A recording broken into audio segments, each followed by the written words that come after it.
And you guys got to see two sides of me. My shutdown side, which is a dick side. And I was embarrassed of that. And I ain't gonna lie, I was waiting for that side. I kind of was mad at you because I wanted the side to come sooner. I was 40 like, days and 40 nights. You should have been. I was like, call her a funky dog head. No. Funky dog head.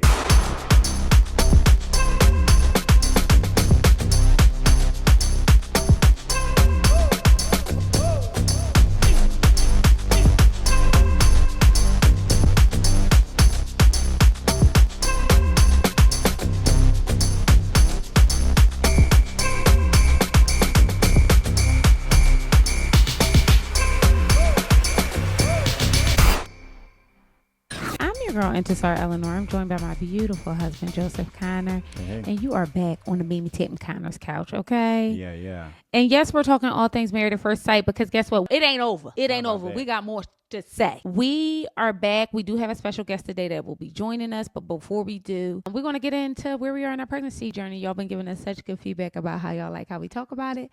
But today I wanted to ask Joe, because I feel like I always talk about it from my perspective. How are you feeling, Joe, being the daddy? Hell, I'm tired too. I'm just ready for this baby to be here. Don't rush it. I am. I'm rushing it. I want the baby to be out, alive, and well. You know what I mean? You got to see the baby to feel like it's a baby there? No. I just want to get to the end of the actual pregnancy. You go what I'm saying? Oh, I'm getting on your nerves like that? No. Well, in the first trimester, but... we was beefing. Okay, the first trimester. But I'm back, and I'm feeling more like myself. Yes. You know what's funny? I am a woman who likes to indulge in some libations, and I like to garden a little bit. And I told all my friends, I'm like, I never thought I would ever laugh again when I got pregnant. I said, I cannot believe that I chose to do this. I felt all the joy that I could, you get those like induced pieces of joy when you're doing your little thing, being grown.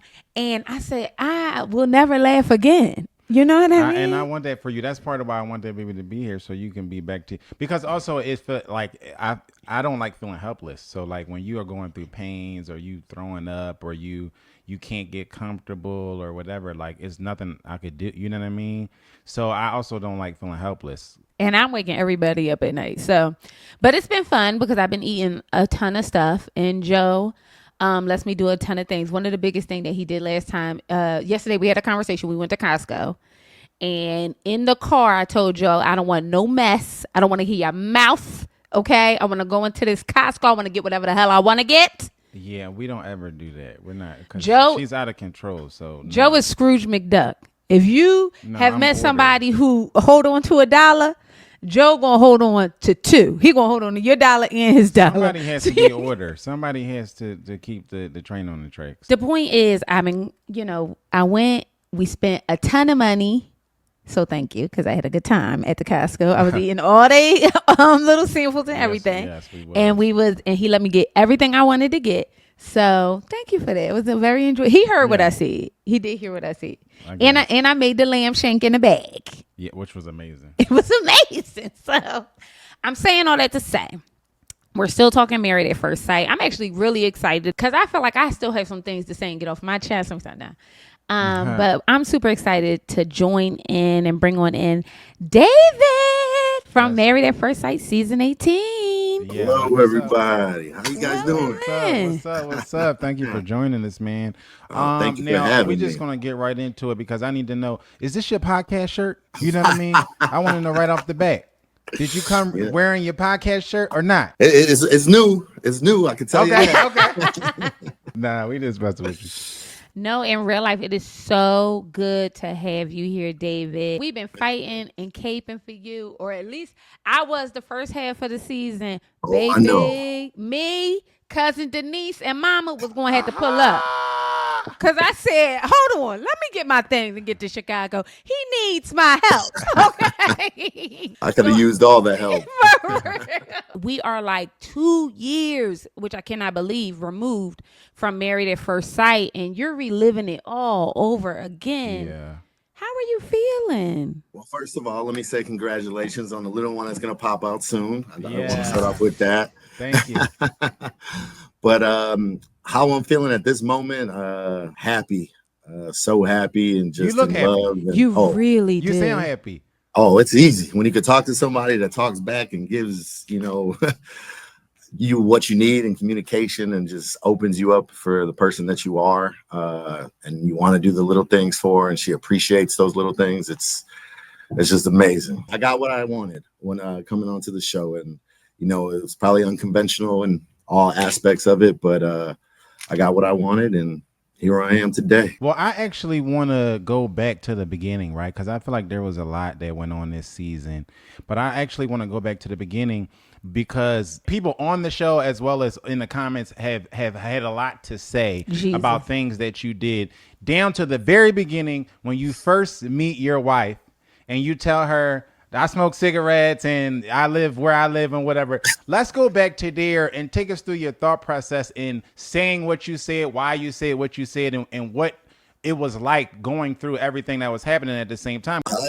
On my birthday day, which was crazy, it all started, so quick and so fast. Hella nerves, just thinking about what you're going to ask. What is she going to look like? What does she do? How old? From everything just spinning around in your head over and over. So I thought I had a question of what I asked, but, I already messed up right when she came down, and I thought her sister was her mother. So that was strike one. Trying to be a gentleman. Strike one. But at that point, I was, watching her come down the aisle was everything I asked for physically. And I had a big smile on my face that I have now.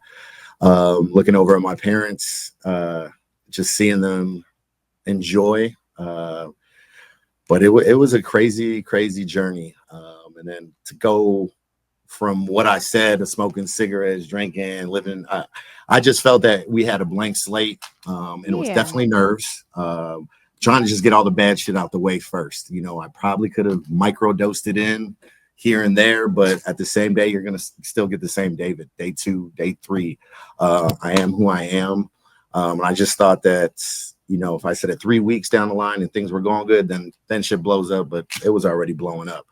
After that point, I didn't even know she cried on the wedding. When you go back and you look and you see how she had such a adverse reaction to you being honest, just honest about where you are and who you are, how did that make you feel? How it made me feel is like I know that I'm a stranger still from that point on, and you just got to give some people time to warm up. I think I'm an easy person to warm up to when I walk into a room. I appreciate her friends, like in the bathroom, and that whole scene saying like his family is great because they are great and amazing. So it was just it was tough to hear and see. You don't want your wife to be, or my wife right then and there crying on the first day that we're getting supposed to be together, enjoying a beautiful moment with one another. So, my friend said I was talking a little too much. Well, do you think that was nerves? Do you think that a little bit of that was like, I'm nervous and obviously I want this person to like me? Oh yeah, definitely it was nerves. I have no shame in that. And if you're not nervous, that you could go into this like fully confident, like that's crazy. You got to have some nerves. The stomach was twirling. You look over your mother, and I almost started crying when I seen her. It's like so we're really super close to my family, but I just wanted to have a great time. And I thought we had just a blank slate just to put out there. And so, okay, these are the negative things that I can change physically. I'm not a big avid smoker like everyone's putting on Timu in the basement. It was going hard. They went hard on the smoking. They went hard on the basement thing. And my issue was with it all. And you could tell me about how you feel about this, David, is that with all of the drama that ended up happening towards the end of the season with you and Madison and the whole situation, that sequence of her going into the bathroom and her having so many issues with you as soon as you tell her your name, that gave me that you were kind of checked out of this situation before he even met Madison. That's how I processed it. How did you feel about that?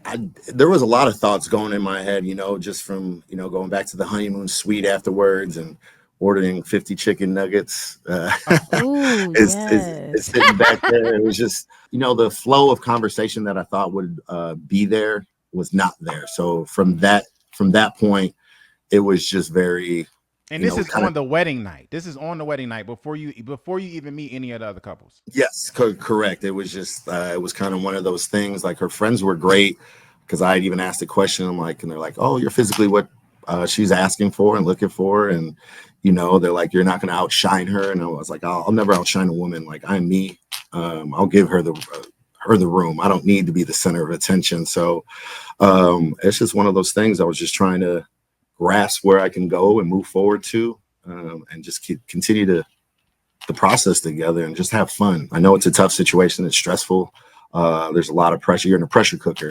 But at the same time, what you see is what you get out of me. I want to take a step back. So you said I've been doing my due diligence, and I've seen you on a couple other podcasts, and you said that you were actually recruited to come on in and be a part of this process. How do you think you prepared? Because I think your level of patience is something that I think can be studied, and how that you, even though, we could all argue that how Michelle acted was out of bounds, but I think that you gave her room. And I think that, you allow her to kind of like, okay, process this the way you need to. And I'm kind of going to like step back, and it's not going to affect how positive I am. But you know what I mean? But you process. How do you think you prepared for being on this show? Like, is that just how you are? Or do you think you had to get yourself into this moment? Well, let me go back onto the recruiting thing. It was actually like on Instagram. How people do reach out to say, "Oh, check this show out." I've never heard of the show, never watched the episode, but I did fill out the application, sent a video because I did want a partner in my life. I'm 35. I got my 2 careers. I know what I want at this point. I had a long relationship, took 2 years off to find out who I was, get back into my happy space. And I was ready to love and give that emotional connection to somebody and show them what real true love is. But to prepare for it, it's not something that you could prepare for because of the cameras and don't know what's going on. I never seen an episode. And the reason behind that as well was just I wanted my own journey. Like if you watch something, you may like, oh, this is how it's going to go or this or that. So had you even heard about the show when you signed up for it? No, wow. Brother. No. So. Oh goodness, honey. But what do I got to lose?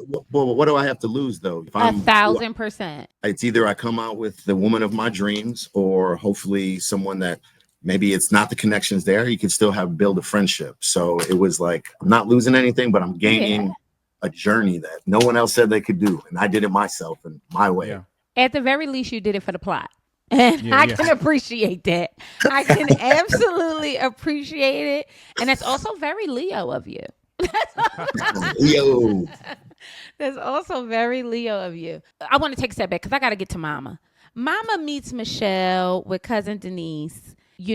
Cousin Denise had the same kind of feelings when she was talking about you living in living in the basement or whatever the case may be.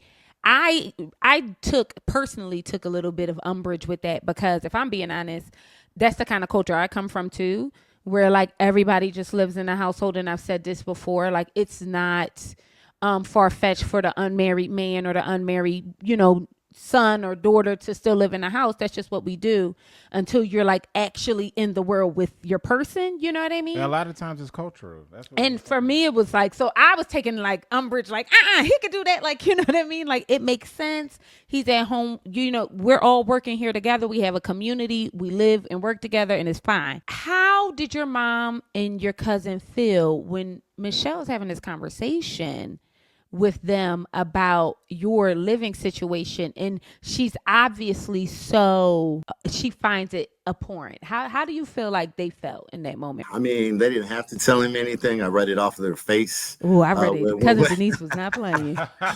When that was out there. But my mother, my family, and my cousin Denise, they love me truly and dearly. And they know what I have and they know where I work to. So it was kind of like a shock to them. But there was no questions behind the questions of like, why? Like, when I say I choose to, that is because little do they know, like 6 months prior to that, when I sold my property that I had turned in my condo, because we closed the bar down to COVID. I was living there 2 years by myself, had a bachelor pad, 2,700 square feet with a golf simulator, pool table, this and that. I've also lived across, the country in California with my previous ex. So it's not like I've never left the fucking nest. Right, like everyone thinks I'm just sitting down there in my underwear, smoking cigarettes, eating meatloaf. I don't know. No, seriously, that was the narrative, and I don't know if you were, what you were seeing when the show was airing, but I felt like people kind of ran a little bit too hard with the narrative, and it went from somebody who was living with their parents and helping out their parents to like basically a child. Somebody actually said in the comments on one of our videos, David is a child because he lives in his, and I'm like, that's too far. You know what I mean? Even if you are Michelle and you say it set me aback because she claimed that because of her age, she didn't think that she would ever be with somebody who also lived with their parents. And I'm saying, my thing was, even if that is your disposition, to go as far as to like call this person to pretend like this person is a bum is just a little too far. You know what I mean? Yeah. And so it just felt like people were adding yeast to this scenario that David is a bum. David lives in his basement. David don't got no job. David, you know what I mean? And it just, and even after the show aired, it kind of seemed like people were still adding yeast to that. Were you hearing that? I try to stay away from the comments. You're going to have your lovers and your supporters, which I do love. And then you're going to have your haters, but I know what I have, I think things were taken out of content of how I said things. I don't pay rent. It's not that wasn't it. It's I don't want to pay someone else's rent for them to bank. I pay rent, I pay the mortgage, and I did before. And it's like to help my family because we are a community, like you said, Zar. It's just we are tight knitted. But it wasn't just, and I'm never home. So why go spend that, 17, 18, whatever it is in Chicago nowadays to come in and out? Why could he be stacking money? I know what I got. So to me, I just laughed at it. What's the conversation with Michelle when you guys are talking about this stuff? There really wasn't why do you do? And I say I choose to, and there wasn't any other follow-up questions behind it of what my plan was or what I was going to do. It was just kind of, that's the situation and it wasn't going to change. But little did you know, I could go buy something or I could move out, but I wanted to do that with someone that I'm going to spend or be with for the rest of my life and stuff like that. So I thought I wasn't embarrassed, and I'll never be. Because and you shouldn't have been. There's a ton of things to be embarrassed about. That was not one of the things that I think the sword you should have died on. It's not. So you guys have these moments post the wedding and then going to the honeymoon that we don't get to see. So during this time, are you and Michelle connecting? Like you fly together to the honeymoon, all these things like that. Like, are you connecting in these moments? No, actually, one of the things I do remember is when walking through the airport, she was on a steam line and I was just giving her space. Like I didn't know, you don't want to keep pushing at somebody or be bombarding them to where it's like back off. I was just giving her space because I know what I have to offer, but I was like, "Hey, you want a drink? We're going to Mexico. Let's just I just started to have a good time." Yeah, and then on the flight, we didn't sit next to each other. I actually sat next to Thomas and Camille on the plane, so it was kind of a buildup. Was starting from that was energy that by design or I don't think so. I wouldn't say so. I think it just happened, but okay. But Thomas and Camille had seats with each other. Yeah. But you and Michelle did not. No, I was at the window. It was Camille and then Thomas. I feel bad for Camille because she was in the middle of these two big boys. So when you get on a honeymoon and you're encountering, this is your now what it seems like from what I'm hearing, your opportunity to actually get to know Michelle. Yeah. So this is really kind of like your first real impression, right? Yeah. Mm-hmm. And that kind of started off with the whole smothering thing and so forth. I think it was the first night everybody was out. I was hungry. So I was like, you know what? I'm going back, get me some tacos, even ordered her a cheese pizza. You was Anthony Bourdain. We saw you out there. You was going to the restaurants today. I have the bronzine. I had a steak every day. You had to turn into a food reviewer. You know what I mean? You was going to the coffee shop like this latte needs more agave. But yeah, there was, you know, I had texted her that night saying, you know, just let me know when you're coming home, because she was out with everyone else. I was the only one that went back and got no response. So I happened to reach out to Thomas and be like, hey, man, can you just make sure my wife gets home or back to the room safe, or just give me a check-in? And he was like, yeah, of course, because, you know, you don't know somebody or how they drink or get loosey-goosey or anywhere in Mexico. So that was kind of like the start of that situation, but it was just more being a gentleman and checking in. And so kind of everything started building up of, you know, smothering, and then our conversations of, you know, trying to figure out who she is and what her family's like, or what her friends are like. And, you know, and I was just getting very non-responsive answers, a yes, why does it matter type deal. So it's kind of like there was no flow in our conversations. So I did watch Michelle on the What's the Reality podcast, and she did say that she felt like she was trying to communicate with you, and you were the one who wasn't really like you. She was asking you questions, but you weren't kind of engaging her and asking her about herself. Do you think that's an accurate depiction of what you experienced on a honeymoon? I think it was a little different in my eyes, because when I did ask a question, it was a yeah, okay. So like, it's really hard to start asking questions when those are the replies you're getting every time. Like, it's like when you ask somebody, you think conversation should flow. Ours never flowed. It was just always like, you ask a question, there was an answer, that was it. So then at my point, it was hard, and I kind of like was like, all right, it is what it is. We'll talk and make progress somewhere else or at some different time. But yeah, it was those conversations were very one-sided, I guess, and it was just As a viewer, it kind of seemed like a job interview. Like it was just like one word answers and things like that. And to me, it takes two to tango when you have a conversation. So that was my biggest beef, because it just felt like, just from the little bit that we saw you at that point, it felt like David doesn't have an issue with words. He doesn't have an issue carrying. You know what I mean? I don't. Like, I could talk to anybody and anyone. And I got that. Like, I immediately got that. I immediately got that from you. So I had a big issue with it, because I'm like, if you're having a hard time talking to David, it's you. And so that's why I felt like, to me, like, man, you must have been checked out from the very beginning, before anybody had any chance to intermingle and do all of these extra things. Does that make sense? It does. And I think one of the things too, she said her family, her mother and her sister said it takes time for her to process things. So that was another reason why I was so patient, because if you overload her with things, then it's going to be too much. So it was kind of like taking baby steps. That they had said that I was taking their advice in regards to that. So that's why, you know, the patience was there, and just kind of letting her take the lead was because I felt like if I did, then it'd be an automatic shutdown. And I didn't want her to have that. I just wanted her to make progress and just keep moving forward. So, but I also think that you're in a position where you kind of damned if you do and damned if you don't, right? Like, people had an issue with you exposing the cigarette smoking and whatever. I feel like this is a show where we ask for people to come on here, and we ask for people to be transparent and to say and to show up fully as themselves.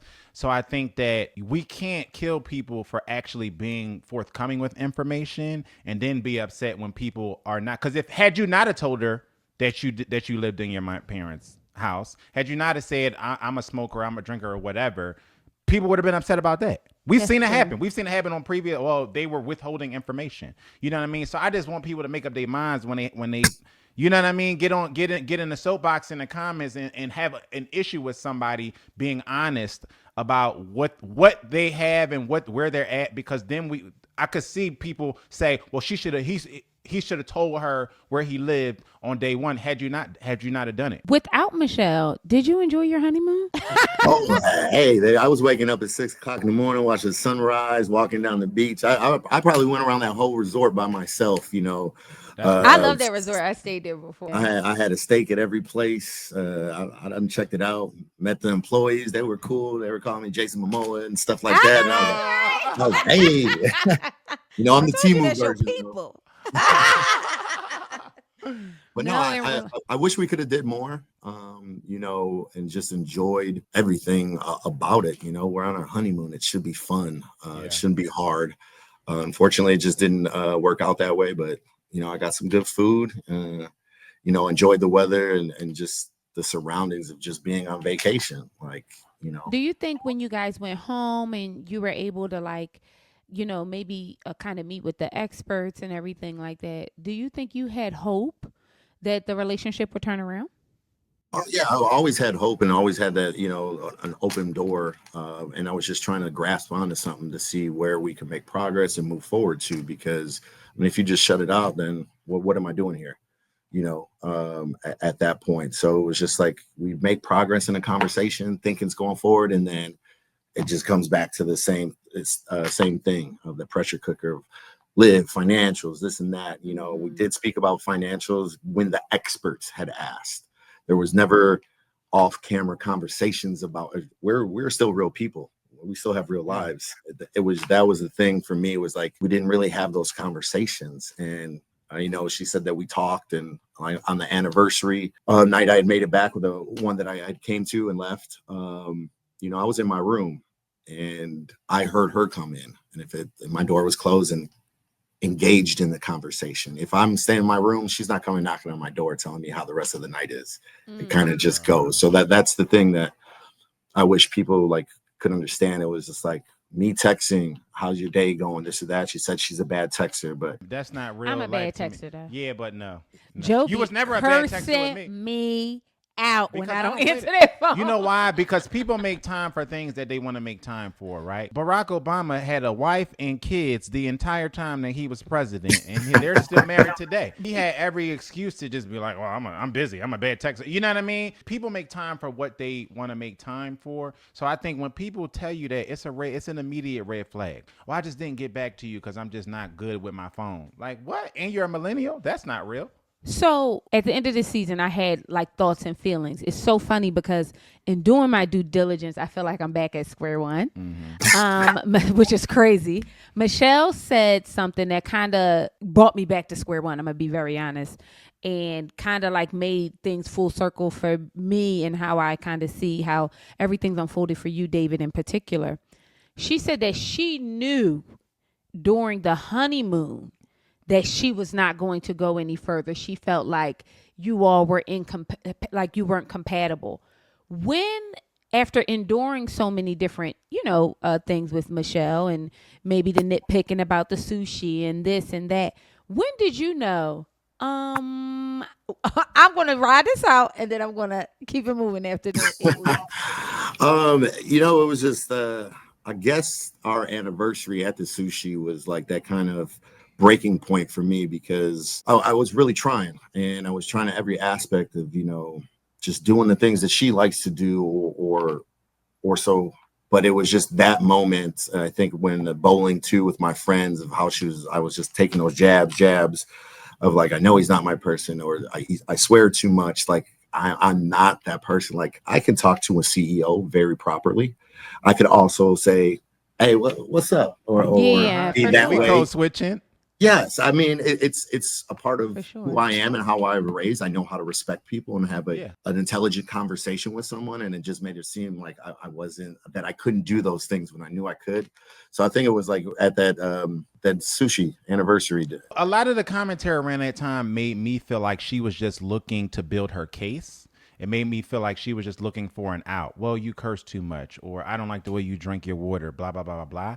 That's how I felt as a viewer. How did you feel in the moment? When did you feel the same way? Like you were being picked apart? Yes. I did. I would be completely honest. I thought it was she was trying to break me to see if I am out of character or so forth. But at the end of the day, you came on this show looking for love. I'm always going to respect you. We are on national TV. But was I acting out of character? No, I was being patient and understanding and knowing who I am and how I was raised. I'm always going to give you respect at the end of the day. I'm not going to sit there and that's why I said at the dinner, I'm not going to go nitpicking or go back and forth with the bickering, because that is not who I am. I don't want to do that. And at that moment, I kind of wanted to, take a step away. And then we had our wedding video that they had showed us. And then it kind of brought me back of reading the vows and seeing the whole situation play out. You're like, okay, you can't just run away every time it gets tough. So it was and then I stayed but we did have a conversation after the sushi, and I had some drinks, but nothing out of pocket, like a real conversation. It was like she bought me a drink, and it was just kind of vanilla, I guess. It was Okay.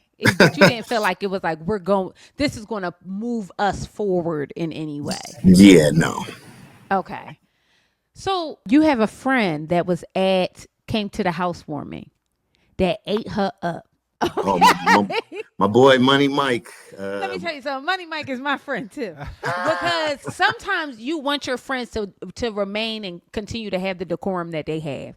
So you gotta crash out for him, because and the way he did it, you tell him from me. It was artistic. Because me and cousin Denise couldn't get there fast enough. So you tell him from me.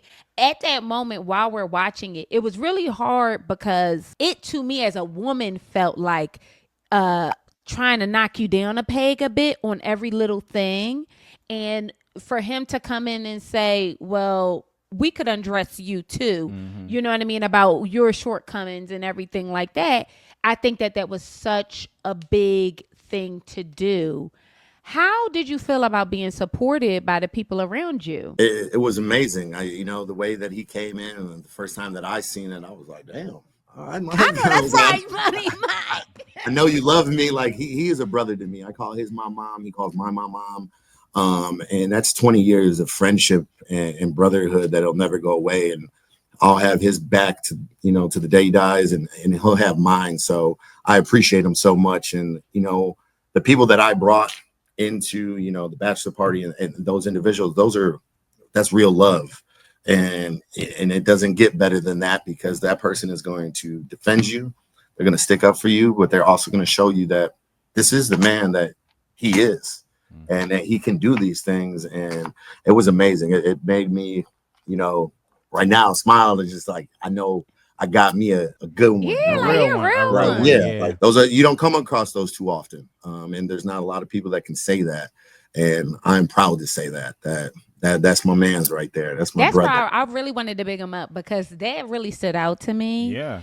And as we're shifting gears and moving into further in the season, I'm going to be very honest, David. I genuinely believe how you came off is who you are. Like, it didn't give disingenuous. And I'm saying this with my hindsight being 2020, because once I went back, did a little bit of due diligence and everything, I realized my first mind was my right mind. I think that as we were going through the process, I started really feeling for Michelle, and, really having a lot of empathy for her, if I'm being very honest.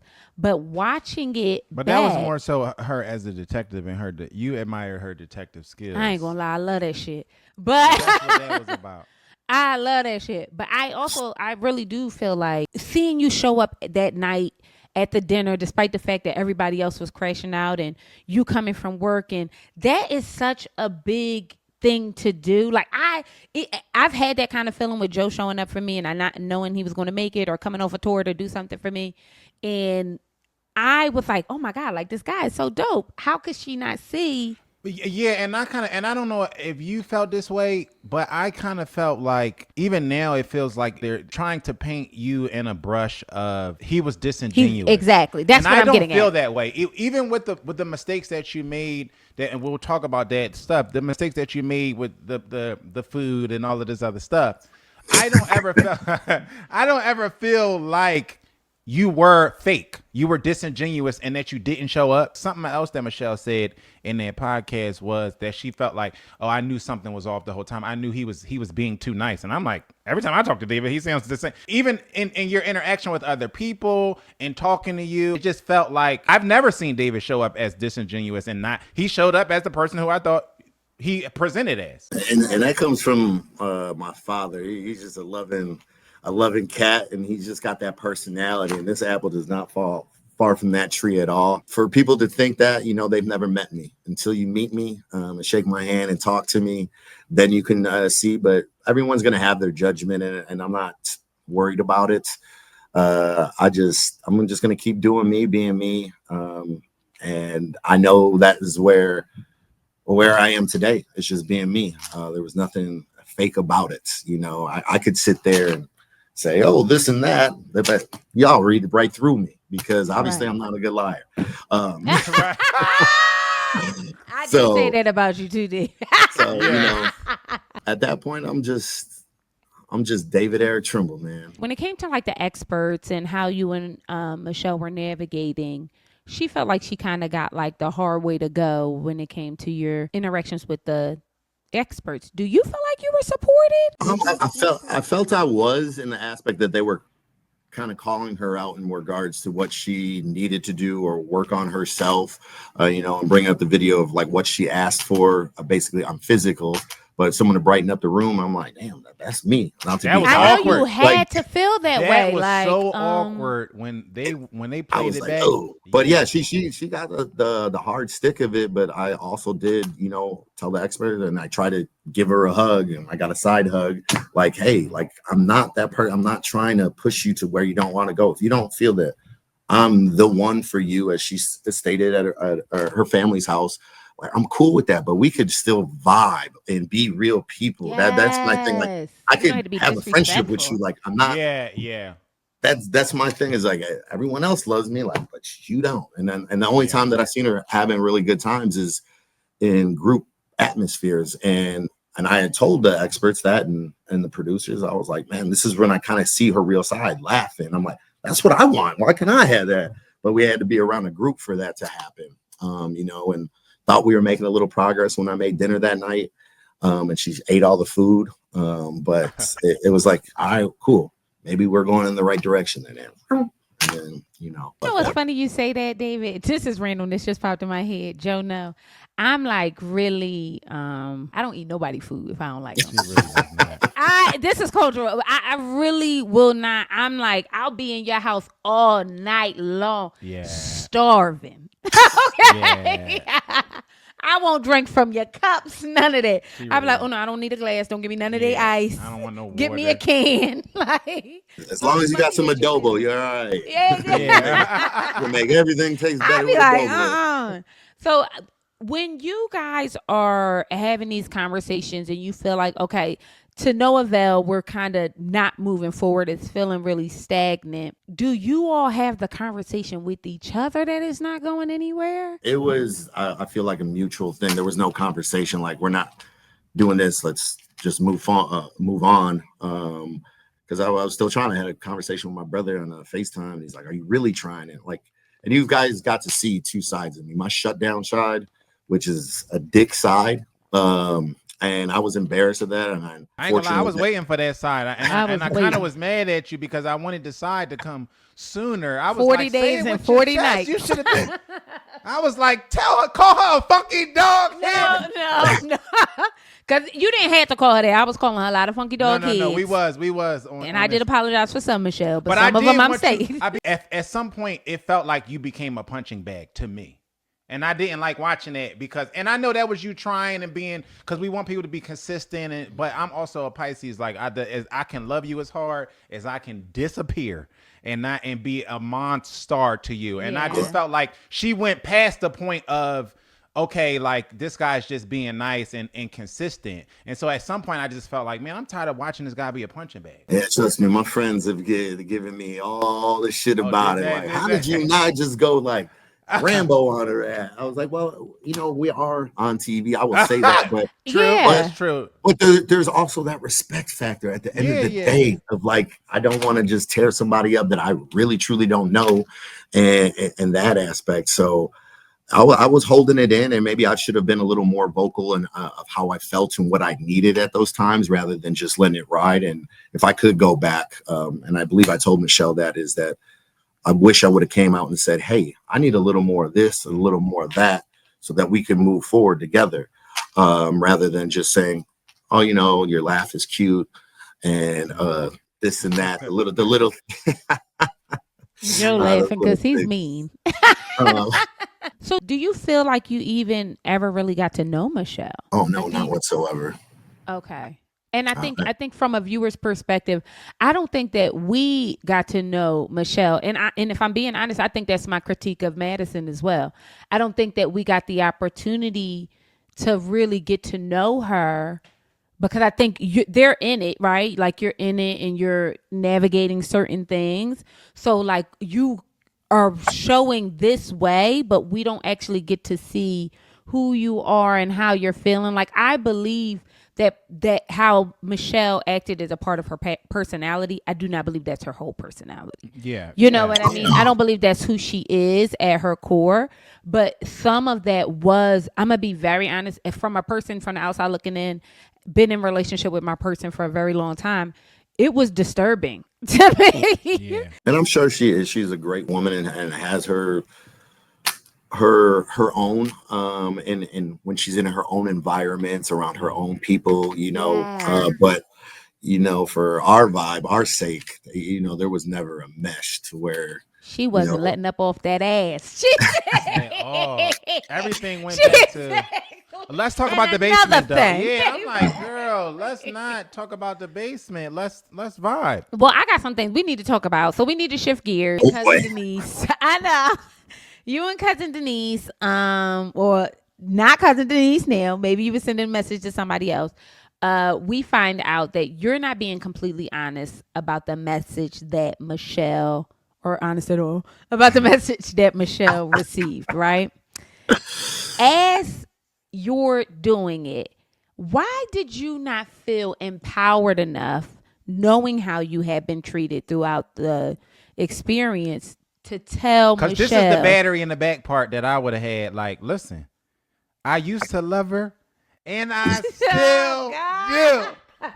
But really, though, because I think our critique wasn't that you told a lie. It was that you felt that you had to lie. Yeah, because I felt like you didn't even have to lie. At the moment that when the text message that sent was supposed to go to Madison that never got to her, it was like, damn, I fucked up. I shouldn't even be doing this.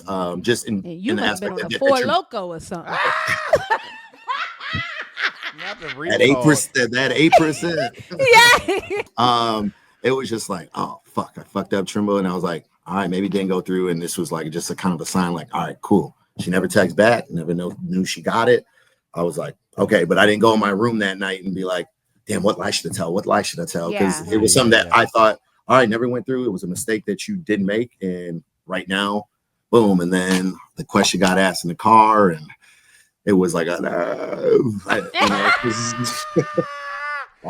tell you, that was maybe my favorite episode. I was watching you do math in your head, and people know me. I'm known for the mug who keeps his foot on Michelle's neck. So I was tickled by the whole. I was too tickled by the whole thing, and I could watch you put this story together in your head. Like, well, it was orange chicken, it was grilled chicken, it was. Matter of fact, it was a Caesar salad. Or dumplings. I think it was dumplings. Exactly. Something exotic. I don't know. He said it was something exotic. It was exotic food. It was a plate of exotic food. But in real life, we didn't feel like, I was more annoyed because I felt like, David, you don't even owe the lie. You don't even owe the lie, because, and like I said, I've been really empathetic about Michelle's journey through this. But the truth of the matter is, you've been so undressed, and so we have picked apart who David is. Yeah. Ad nauseum. Yeah. You know what I mean? Looking back, and not to kind of get a dig in at her, do you think you would just say, this is what it is? I should have, and I'll be honest. The whole lie situation became for protecting Madison. Yeah, for sure. Because it wasn't something that she wanted to get into, or that she should be part of a home record, this or that. I didn't want that aspect. I was like, I'll take all the heat. I don't give a fuck. To be honest, I got thick skin, and this woman doesn't deserve it, and so forth. But going back at it, I should have just, press the brakes and be like, yeah, this is what it is. But at the moment, I was calculating some dumb shit in my head, obviously. And that's okay, because we know, I said, one thing David don't do is lie. That's the one thing we know. If I don't know nothing about David, he ain't lying about a damn thing. My father can't either. My mother's like, oh, y'all got the wrinkle on your forehead. Yeah. She like, she knows. Uh-huh. Okay, so as you're going through these conversations with the experts, let me take a step back. Are you feeling like you know in the back of your head what it is, obviously. But like, are you feeling like, y'all, give me a break? Like, let my people go. Y'all know what I've been through. Like the couples retreat, it was funny when we played that game. You just felt the energy change and shift, and when the certain questions started coming out, I was like, "Oh, here we go!" Like, and I didn't even know if I was going to go to the couples retreat. To be honest with you, it's I was texting Michelle asking if she wanted me to come, or because it was supposed to be a fun weekend for everybody. It wasn't supposed to be this whole David blew up the house type shit. But it was like no response, and then come that Friday, there she is, and then I just started seeing everything switch and shift. And it was just like, I was going to take that. Like, yes, thought if I came up with a better lie, she'd just drop it. And that was my other thing. Like, that's where the Tiffany and this and that came from. I was like, all right, my first lie was stupid. Get it. Now it's like, all right, I've told you that I was talking to other girls, this and that. Maybe that would just drop it. But then she just kept going and kept going. So you said she didn't respond to a text message. Has she not been responding to you? Oh, yeah, no. Yeah, no, there was nothing. I mean, when we did the family thing, she asked me if I wanted a bagel that morning. I should have knew something was up. She wanted to feed you because all the lies must have left you hungry. That's what so. But also, she typically didn't care if you ate or not. No, I was making food when I got home at 11. I'm sure they got a bunch of me in the kitchen just cooking turkey meat, eating, going back and forth from the fridge. But yeah, at that point, she was not responding because I was trying to be respectful. Like, all right, if you don't want me to come, I don't have to come. Mm-hmm. Yeah. I want everybody else to have a good time, and if you want to have a good time with everybody else, go ahead. And then I decided to show up, and there she was, and try to have a conversation with her too. And it was like, we'll wait for the cameras. So yeah. That's one thing that I was like, hey, can we talk? Because we never had a conversation off camera to where real people have. You guys weren't really conversing and hanging out, but at this point, you guys weren't really doing anything that wasn't filmed. I mean, we went to one lunch that I initiated. Like, do you want to grab food that we were staying at? We did that, and then the drinks after sushi, our anniversary, that was like our 2 times. There was no hanging out by ourselves or having a conversation like, hey, good morning, how's your day going, or this or that. That's why I had left the letter that one day on the counter. I was like, hey, hope you're having a good day, da da da da. I was in the garbage when I came home. I was like, not even a text saying thank you. Oh yeah, I was sitting. I was like, yo. But see, this is why. Joe, don't put a battery in this man bag. Because this is why I had an issue with her response, right? Like, we all knew the lion was wrong, blah blah blah. We've already copped to that. Everybody said it. That's part of the dead. That's part of the dead horse. But I had an issue because Michelle seemed so upset. How are you this upset about somebody who you don't even respond to a text message to? About somebody who you could give a damn left whether they ate or not. You can give a damn whether you saw them or not. You don't really talk to them outside of filming. I just felt like it was a show. Like she put on. It felt to me like she put on a show. She was so distraught. She was so upset. And I personally felt like she was more upset about the breakup with her and Madison than she was about the breakup. You understand what I'm saying? So I just didn't like the theatrics that it came with. No, it was every time that I tried to initiate a conversation. Like, even when we had our housewarming party, it was like, hey, is there anything that I could do to make your day easier? I know you got work. I don't start till this time, or I'm off today. Like, I could go grab the ice, this and that. And there was like, no, I'm okay. It's fine. But that was the extent to, like, there was no full conversations, no full blown conversation in regards to no phone calls. Let's keep it 100. Did you even really feel bad? You know what I mean? Like, because obviously you feel bad because societal pressure. But I'll keep it 100. When I had said the whole thing about the text message, she's like, oh, is that a girl that you were texting last night? And I said, no, you can ask my cousin. And she's like, David, I could care less. That's when my shit switched. I'll be 100. We saw the switch. We did see the switch. We didn't know specifically when it happened. So you're saying it's when She literally said to you, I could care less about this. I could care less, David, and laugh. And I was like, all right, cool. Then I'm like, I'm keeping this lie. I'm running into the grave, and I'll make up a better one. I felt like she didn't deserve the truth. And that's where you guys seen the switch of David, like, and unfortunately, that's what everything else turned out. But I think the switch was you were going from, it was less about protecting yourself and more about protecting the person that you were building a relationship with. Like, you know what I mean? And I think that's real too. Like, but also everybody has a limit. You know what I mean? Well, that was my purview. Yeah, like I just felt like I didn't think it could have been any goddamn body. Yeah. I felt like, you know what I mean? Yeah. For me, I felt like everybody has a limit. And if I'm being, as I'm watching all the interviews and everything unfold after the fact, it completely changed my mind because I'm gonna be honest, David.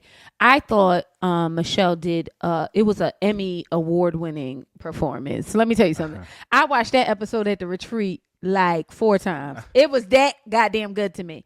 Not because it felt like I'm an Agatha Christie, Sherlock Holmes kind of girl. So it felt like a murder mystery. It felt like, oh my God, do y'all see what's happening?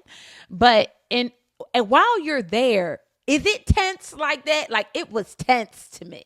It got tense when the game, the situation but I had no clue. I was in the same household that her and Alan had talked so much. I was like, where the hell was I? Like I said, but I was like, wow, watching it. I was like, 1, 2, 3, 4. Yeah, because she was not playing.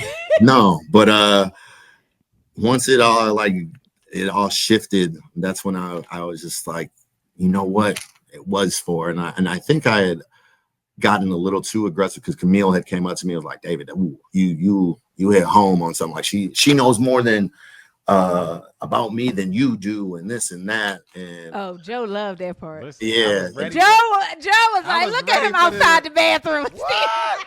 I said, say it to her. Say I used to love her, and I still do. Joe loved that part, yeah. It was just getting to the point. I was like, boom, boom, just like I just didn't get it. I was getting frustrated and fed up, and at that point, it was just.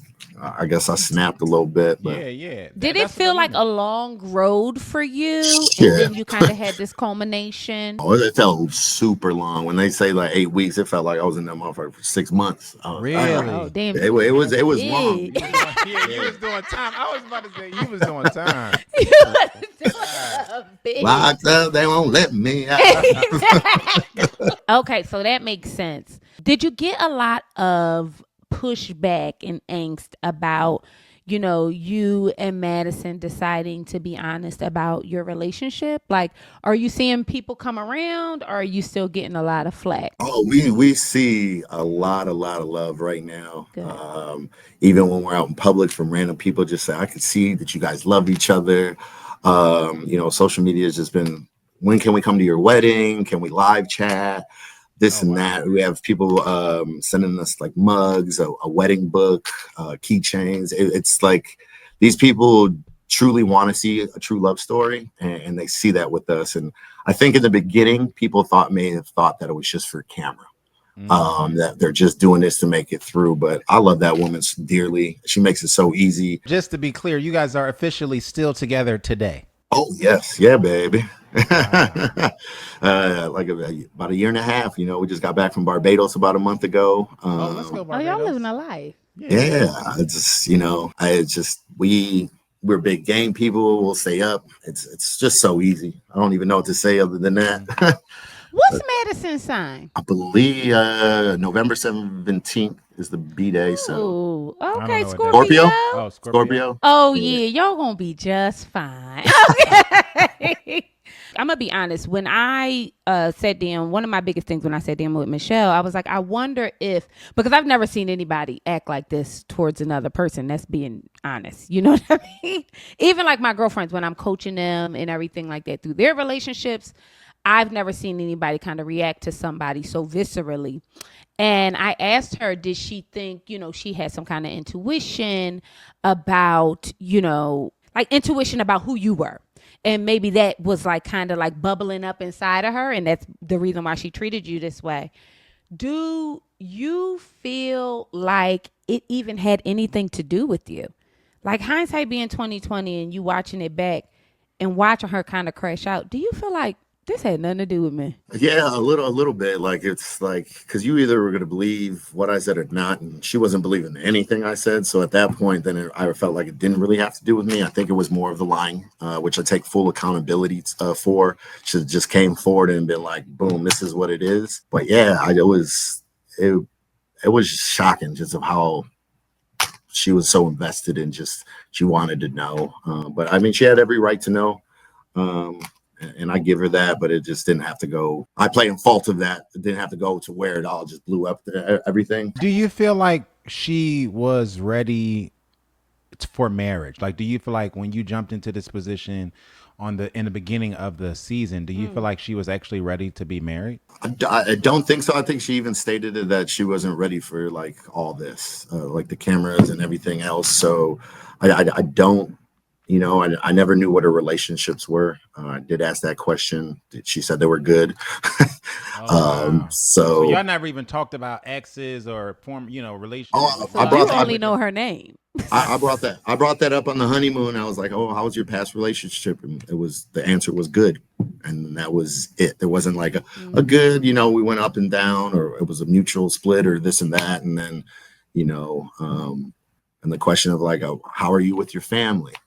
Why does that matter? Like, well, we are married, but I felt like some of the questions I had given were to flow with. Like, I'm giving you an opportunity. Like, what's your family like? Oh, they're good, and then I'll be, my family is this and that, and then we can continue on to something just naturally where you're not thinking about questions like, oh, what am I going to ask next? They just kind of flow into that. Joe and I spoke about this, about like how we kind of got back together, and there was collateral damage when we decided to choose each other and be in a relationship with each other on both our sides. And so that's why I think we kind of gave a lot of grace when it came to the situation. But do you feel like you and Madison may have shortchanged your experience? Like maybe you guys could have come out earlier and still kind of took advantage of like the experts and things like that to help you all navigate your new relationship? I never kind of really thought about that. How you brought that to attention right now. It was just like there was so much going on. I think it was just kind of like, get us out of here so we can just concentrate on ourselves and live our real life.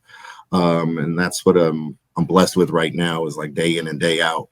The things that we've done for the past year and a half, it's real. And I guess the biggest thing is we've made it through something so tough of, Married at First Sight and everything else, that, when we do come across those bumps in the road, it's going to probably seem easy because look back at what we went through. Yeah, y'all battle buddies. Yeah. So that's my ride or die. So, I'm very happy with where I'm at right now. And, I don't know if that would have made a difference if we would have came out or changed things. I feel where we are at today is how everything played out. I felt like when I was watching it, everybody else did not feel the same amount of rage that Michelle felt. Outrage, yeah. You know what I mean? Or they did not feel that for Michelle just because they knew how your situation was playing out. Because we saw people from the cast say things like, Michelle, you knew this wasn't, you weren't into this from the beginning. Like we saw people kind of affirming thoughts that we had as a viewer. I can't speak for everybody on the cast. Everyone's going to have their own thoughts and how it went. Thomas and Camille were the biggest ones that, held us to the fire and the accountability. And we're still friends today. We hang out and do stuff. So, I mean, that true, genuine friendship right there means a lot to us. But, I'm sure people had thoughts. I did get a little feedback, after the after shows. It was like, damn, it was like that. Because I never brought all that shit to other people's plates because everyone else is trying to work on their own marriage. Hell yeah. Like, so it was not like, hey, we all were strangers. Exactly. I'm like, I'll deal with it my way. And, that was, venting to my brother, my cousin Denise, in regards to everything. So, I wish everybody the best at where they're at now and moving forward. I think everybody has moved forward in the right manner. And I wish them all the best. We all went through this journey together, but doesn't mean we need to be together. Hello. How about that? That's factual. Put it on a t-shirt. That was a bar. Put it on a t-shirt. So, do you have a wedding date yet? Oh, Jesus Christ. We do not have a wedding date yet, but it's going to be in the next year and a half. Okay, okay. We do have a wedding fund that we have started together. Let's go but wedding fund. We just want to, live day by day and live our journey together and travel and just enjoy each other's company and live the lives that we should be living. As best so friends. I gotta ask you the most serious question of the day. Okay. The most serious question of the day. How the hell did you become a Cowboys fan? That's oh man. That was back in the day when I was playing, Park League football. Joined the Cowboys, and we won the Super Bowl at Soldiers Field. We got to play on Soldiers Field. Oh, that's That's cool. cool. Beat Calvin Park High School or Park. Well, my producer just did just a wave. did So this. he said this. He from Chicago. So what's the rival school then? I went to Wells Park. TF South. You know TF South? No, we played Wildwood, Calvin Park, but we were the stuff. Like Walter Payton used to give out the trophy, like when he was Oh, that's so cool. Yeah. I wasn't able to do that, but I played on Soldiers Field though. It was an amazing time. That's crazy. So you're actually not from Dallas like most Cowboys fans then, huh? No. Yeah. But I love me.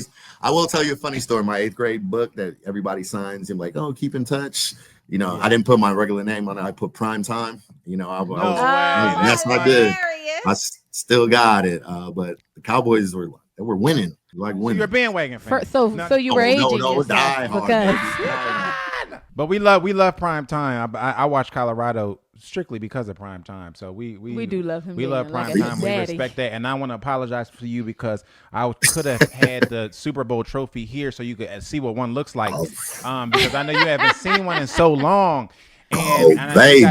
N'Kobe Dean lives here in Vegas, and I could have had him maybe like get the trophy over, but we had some technical difficulties earlier before we started filming. So next time we talk, I'm coming to Chicago next month. I might try to bring like a replica ring with me so that you can see what a Super Bowl ring looks like in person. Well, we'll definitely have to link up next month, man. Oh yeah, I'm gonna hit you for sure. I'm gonna hit you for sure next time. Even get into the gym, grab some lunch, Oh, for sure. A nice steak. I know all the good steakhouses over here. Yeah, I need a spot. Right. I need a good drink too. So I need a good. I want to go to a spot that got real mixologists because I've been stepping my game up here at the house. So he make the mocktails and everything. I'm making mocktails for her. I'm doing every. The pregnancy has really challenged my mixology skills because now I'm like, how can I make this good with no alcohol? You know what I mean? Okay, bartender. For real. Yeah. So, David, my last question. Everything, all being said and done, was the process worth it for you? The process was worth it for me. I got to find things that I needed to work on and being vulnerable. Know that I'm really, really patient because I wasn't patient back in my younger days. Like if someone doesn't come give me service or something, I kind of got a quick switch. But I've learned to be vulnerable, communicate, stay myself, and just open up little things like that are helping in my relationship with Madison today.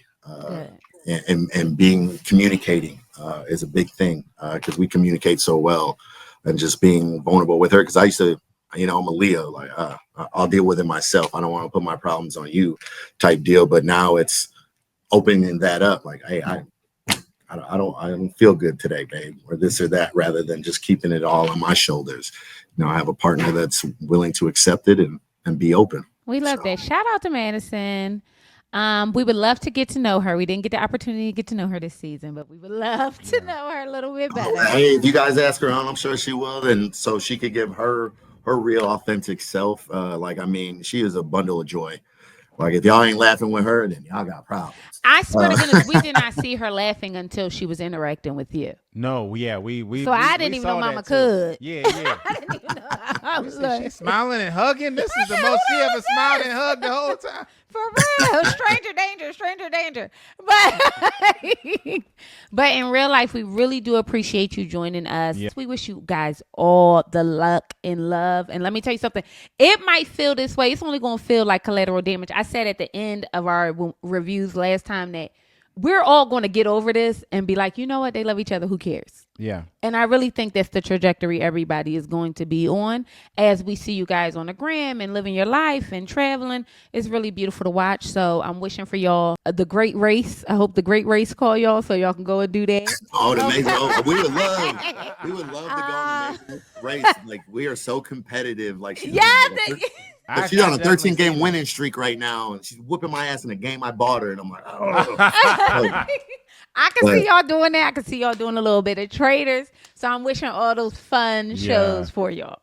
Yeah, we just want to be competitive and have fun and be around people that have fun and positive vibes and energy, because some people just be taking life too serious. Like, yo, get away. You're fucking up our thing. You disrespecting the vibe. Yeah, you cannot disrespect the vibe. Don't disrespect. Go away. Real. Ew, yuck. But thank you again, David. Thank you guys so much, and congratulations again. I'm praying for a healthy, beautiful baby for you guys. Yes, thank you. You know, forget the Eagles, but yeah, it's all right. Nah. Go Birds. Go Birds. I got you on the next time I come there. I'm gonna bring some championship stuff so you can still get close to it. You know what I mean? But no, you guys have a wonderful evening, and thank you again. I appreciate you guys. Thank you, man. Thank you so much. So we want to thank David again for coming on and joining us. Let me tell y'all, this is my personal opinion, just to like wrap this up. What is going to change your perspective, because I really do feel like it changed mine about this whole David, Michelle, Madison situation. Maybe less Madison, but more Michelle and David situation. Listening to how Michelle unfolds the timeline is not in her favor, I feel like. Yeah. She basically admitted that she saw no future and she was checked out from the very beginning. Right. So then when I think about the kind of conversations we were having, and you were like, don't forget that she was never really into this. And I was like, well, maybe she was trying to come around and everything. We just got affirmation, not just from that Michelle. It wasn't women's intuition, and it was like, it wasn't any of that. Because this started, I remind y'all, this started before David met Madison. Before David met Madison, he was saying that he revealed some stuff that I didn't even know that she was doing before he even met Madison. They on their way, they in the airport. Before he meets Madison, they're in the airport and she's walking 10 paces ahead of him. Why? That bothered me. Why? But not bothered me. It solidified things for me. It just made me go, I'm not about to have revisionist history here. And I think I was trying to give my girl some grace, Michelle some grace. And I still am going to give her that, because I know I used to crash out too. So I'm going to give her a little bit of grace, even though she had some funky dog kid ass moments. Okay. I want to tell y'all also that I've been really baking my butt off. I baked that pound cake, baby. Yeah, it was the best. Let me tell y'all something. The ancestors jumped up in me. The ancestor said, my baby want a piece of cake. No, okay. Seriously. And I really wanted a piece of mother jumping cake. And I said, I'm going to bake me a pound cake. And it was the best pound cake I've ever had in my life. I don't even know what I did differently, that's bro. The problem. I don't know what I did differently. But that's black people. No, you have to remember, especially when you do these things over, because you want to do them for other people and stuff like that. You got to remember what you're doing. Because then I'm going to go tell somebody it's the best pound cake you ever had. And then you're going to do something completely different. And then I'm going to hand it to them. They're going to be like, this mother, he lied. That's never happened. I'm saying it could happen if you don't remember what you're doing. Could. But the point is, I baked some pound cake. I baked some biscuits. I did a blueberry compote, because I wanted to try these butter biscuits, and they came out pretty good. It was amazing, yeah. The point we're trying to make is, thank you guys so much for joining us. We are not done with Married at First Sight, okay? Yep. So we're going to have another friend on with us next week. Mm-hmm. So we hope you guys are still excited. We're excited to kind of deep dive with them. And if you guys have anything else that you want to ask or chat about, or whatever the case may be, bust down below and let us know what your thoughts are, okay? And again, thank you so much for joining us on the Conner's Couch. I'm your girl, Intisar Eleanor. This is my beautiful husband, Joseph. And we'll see you beautiful mother jumpers later.